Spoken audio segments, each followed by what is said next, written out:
counterculture is a movement of neophiles, of people who want new things to be happening and to see what happens. What happens if we do this? What happens if we play that? What happens if we take this? What happens? I was working as a university lecturer and I was teaching creative writing. And so one day I suddenly realised I had to write this book, and it was caused by my students' t-shirts. One of them was a lass wearing a Ramones t-shirt, and I said, "Oh, I saw the Ramones," and she went, "Are they a band?" We're doing what we want to do, and we're happy doing this.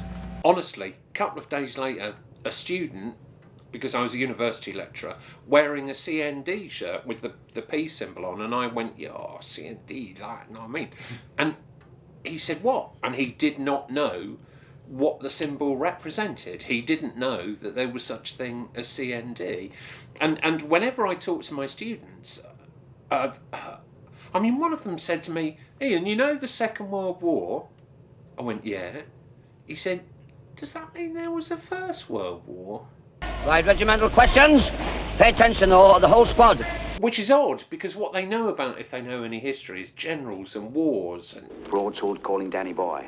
you know, it's like we live in the ruins, somehow, of a civilization where people no longer know what it is. I wanted to tell them the story of what this culture had been. And this has become a secret history, a forgotten history. A history in which their parents and grandparents participated, after all. So that's what made me want to tell this story with some urgency. The late 60s, in popular cultural terms, you have things like Thunderclap Newman at number one, Something in the Air. The revolution is coming. Because the revolution's here, and you know it's right. You know, people are coming out onto the streets. The world is going to change. John and Yoko in bed for peace. This is an alternative to violence. And this, you've got to remember, this is on BBC One. You know, this is on the 6 o'clock news. This is on Top of the Pops. This isn't some, thing that's hidden in a little corner of the internet. This is something that families would gather around the TV to watch. I was allowed to stay up on Boxing Day to watch the Magical Mystery Tour by the Beatles. The whole of which is filmed using LSD. Very good LSD. Owsley acid imported in film canisters from America. It's unthinkable now that, whoever the major popular cultural figures of our time would be, the Kardashians, what are the Kardashians going to go to bed for peace? They would go to bed for money. I'm filming a makeup tutorial right now.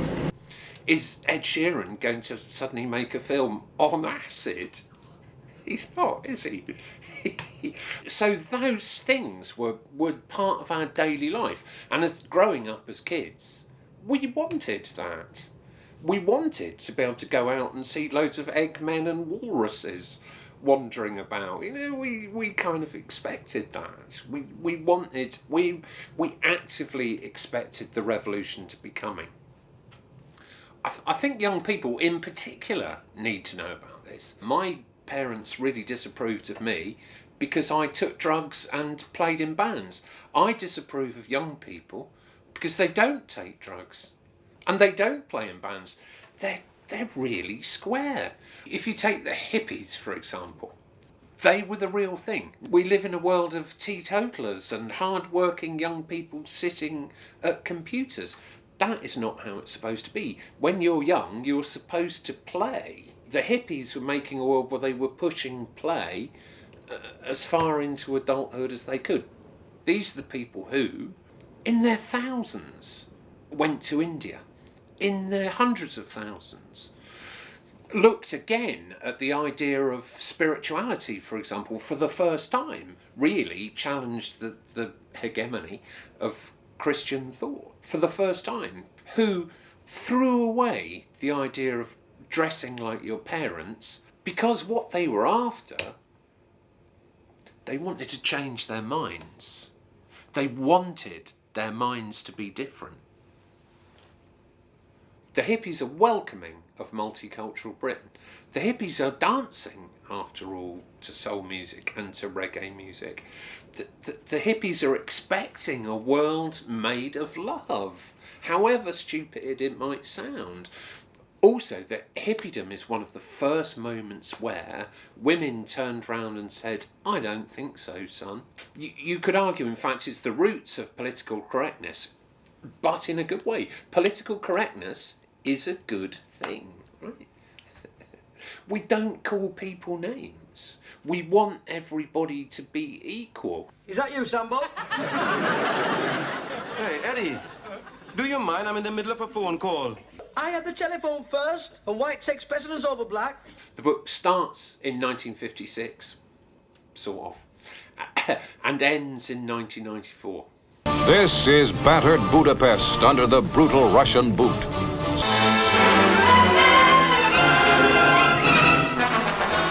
As Egypt plans to abrogate her treaty with Britain, I started in 1956 because that's the Soviet invasion of Hungary, the failed British invasion of Suez, and the release of Heartbreak Hotel on RCA Victor by Elvis Presley. Those are my three inciting incidents. And I finish in 1994, and really I talk about the Criminal Justice Act 1994.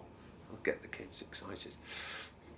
And why the Criminal Justice Act put a full stop, and why the energy had run out of the idea of a unified counterculture, and why I think the media looked away from it as well.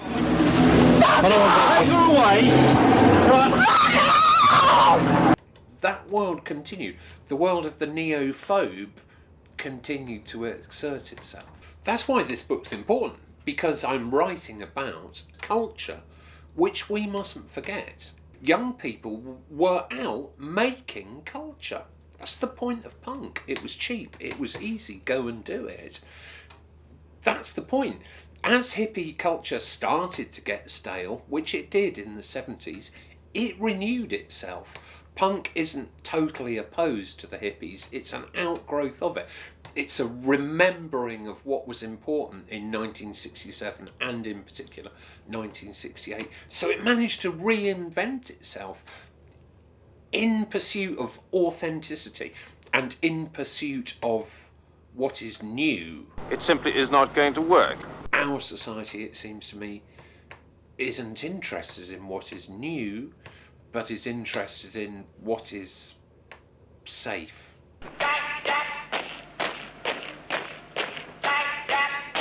I was just slightly too young to be a full-on hippie, but I loved it. I loved the Beatles. I loved that culture.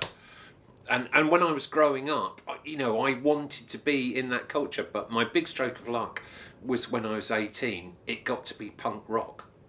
So I was a punk rocker, and then I was playing in bands in the 80s, and I took loads of drugs, and I had loads of sex, and rock and roll was my world, and I lived in caravans, and I lived in squats, and at the end of it, I'm someone's granddad, drinking tea by the fire.